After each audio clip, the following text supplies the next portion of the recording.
Very good morning, students, and welcome to the e-learning session of Science and Technology.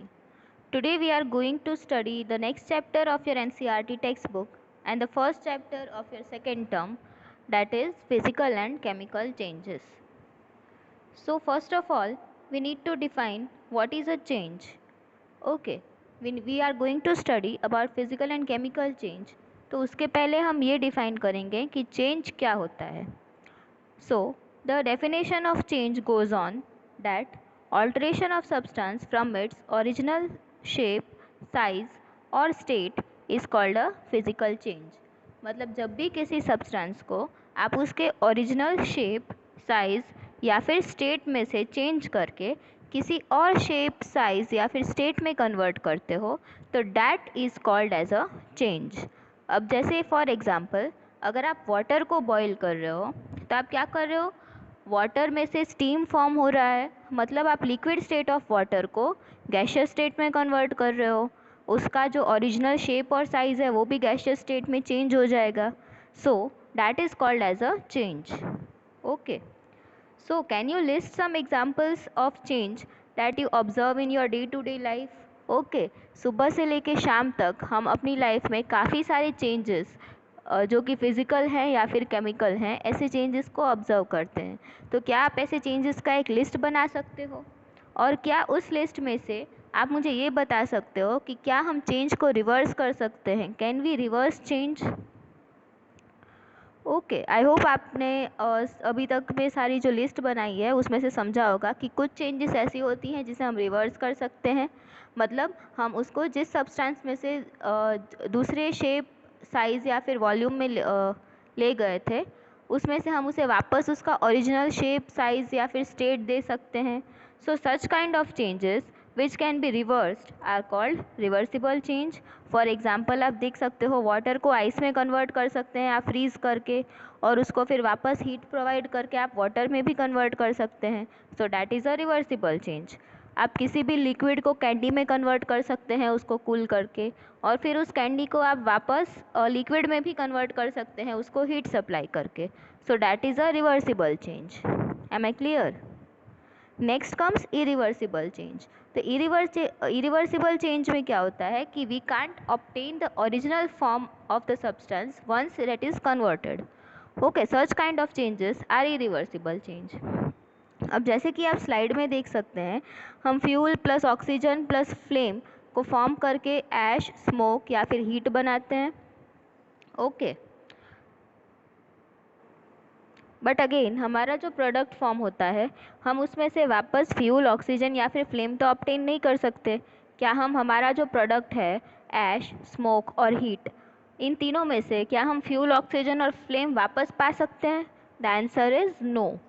Okay, second example है कि अगर आप रोटी बनाते हो तो क्या रोटी बनने के बाद आप वापस उसमें से फ्लोर को उसके ओरिजिनल फॉर्म में ऑब्टेन कर सकते हो. The answer is no. So the such changes which cannot be reversed to its original form are called as irreversible changes. Okay. All the changes in the world can be classified into two types, that is physical changes and chemical changes. Okay. अभी तक हमने क्या देखा, change क्या होता है. Change या तो रिवर्सिबल हो सकता है या तो इरिवर्सिबल हो सकता है. नाउ सेकेंड क्लासिफिकेशन जो हमारा मेन चैप्टर का टॉपिक है, that is all the changes can be classified into physical changes and chemical changes. तो फिजिकल चेंजेस की क्या प्रॉपर्टीज़ हैं, let us see. Changes in physical properties of substance like size, shape and state of substance is called physical change. Okay, physical change में क्या होता है कि substance की जो shape है, size है या फिर state है उसमें changes आते हैं. Again the very familiar example is boiling of water. ठीक है. Physical changes are reversible. Physical changes को हम reverse कर सकते हैं. We can obtain the original form of a substance by reversing the change. Second third है example of physical changes क्या है, तो टीयरिंग ऑफ पेपर है या फिर मेकिंग ऑफ डव है. ओके, हम पेपर को टीयर करके वापस उसको, वो तो अपने ओरिजिनल फॉर्म में ही रह रहा है, वो पेपर ही रहने वाला है, आप उसको टीयर कर दो या फिर लेकिन अगर आप उसको जला दो पेपर को तो we can't obtain it in its original form, हम वापस उसमें से पेपर ऑब्टेन नहीं कर सकते.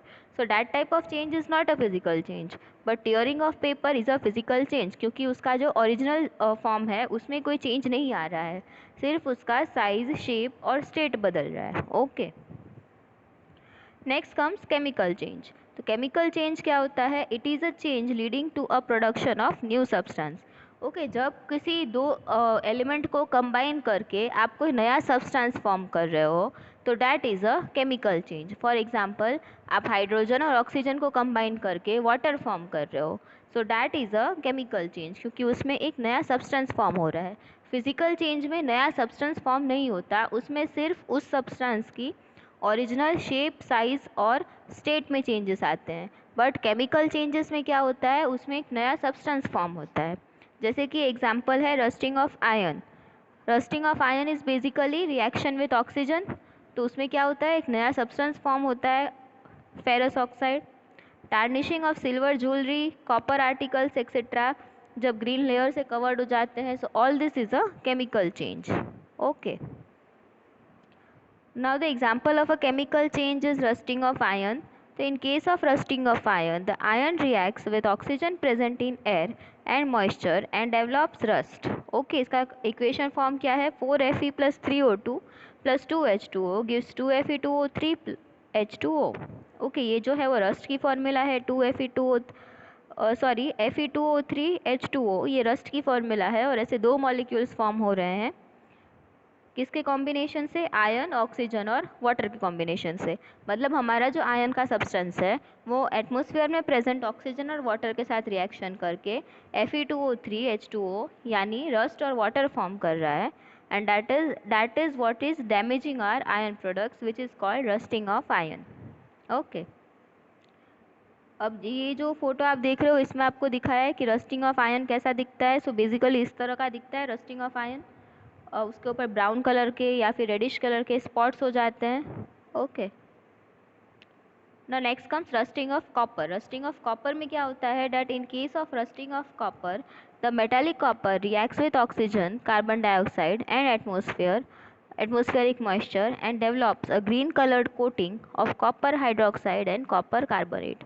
ओके. तो रस्टिंग ऑफ कॉपर में जो मेटालिक कॉपर है वो ऑक्सीजन, कार्बन डाइऑक्साइड और एटमॉस्फेरिक मॉइस्चर के साथ रिएक्ट करके ग्रीन कलर का लेयर अपने ऊपर फॉर्म कर लेता है, which is nothing but the layer of copper hydroxide and copper carbonate.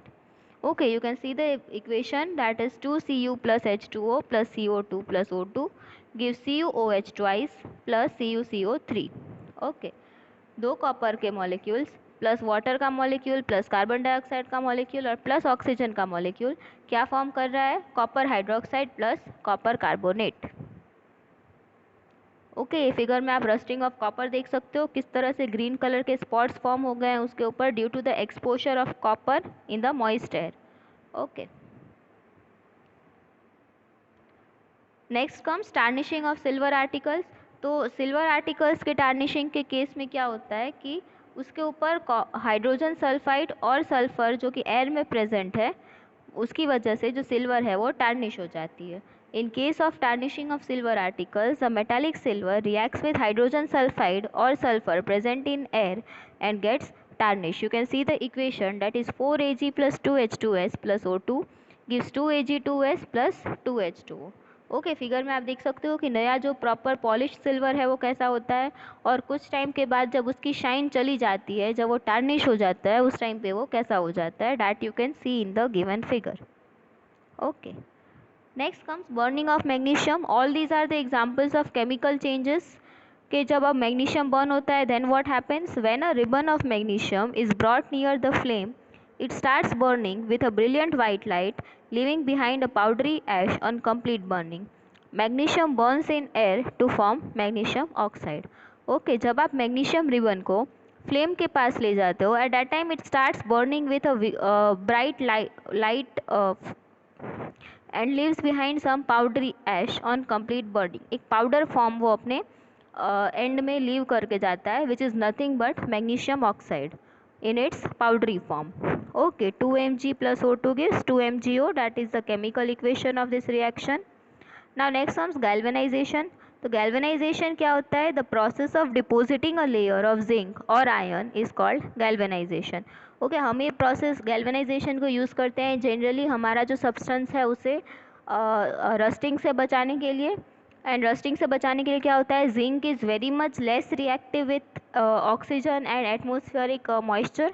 सो उसकी वजह से हम जो है वो जिंक का एक पूरा लेयर बिछाते हैं आयरन सब्सटेंस के ऊपर, विच इज़ कॉल्ड गैल्वेनाइजेशन। अब जैसे कि हमारे घर में आयरन के पाइप्स हैं जिसकी वजह से वाटर कैरी होता है हर जगह।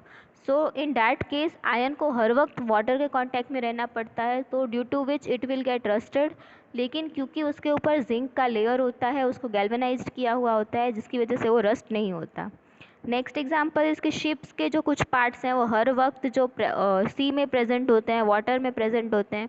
एंड ऐसा वो सी वाटर होता है जो बहुत बहुत सारे किस्म के सॉल्ट प्रोड्यूस करता है, which can again harm iron. और इसकी वजह से जो है वो शिप के जो आयरन पार्ट्स हैं वो कुछ सालों में बहुत बार चेंज करने पड़ते हैं।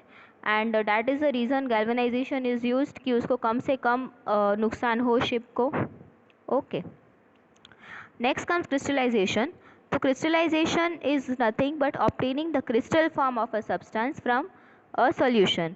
ओके, अब इसका पूरा प्रोसेस एक फिगर के थ्रू मैंने समझाया हुआ है कि जो इम्प्योर सॉलिड होता है उसको सबसे पहले एक सॉल्वेंट में डिज़ोल्व किया जाता है, then it is let to evaporate and the most solvent is heated out. Okay, उसके बाद उसमें क्या है? The solution is allowed to cool and the solid appears as pure crystals. Okay, जब वो सोल्यूशन कूल हो जाता है तो उसके जो सॉलिड्स हैं जिसके हमें क्रिस्टल फॉर्म चाहिए वो क्या होता है? नीचे सेटल हो जाता है और फिर उसको फिल्टर आउट करके हम उसका क्रिस्टल फॉर्म ऑब्टेन कर सकते हैं। The best example of crystallisation is obtaining NaCl sodium chloride from sea water. Okay, salt जो है वो क्रिस्टल फॉर्म में सी वाटर में प्रोड्यूस नहीं होता, that is in the form of rock. उसको हम ये क्रिस्टलाइजेशन प्रोसेस करके उसके बाद हमारा जो नॉर्मल कॉमन सॉल्ट में हम उसको चेंज करते हैं। So that is an example of crystallisation.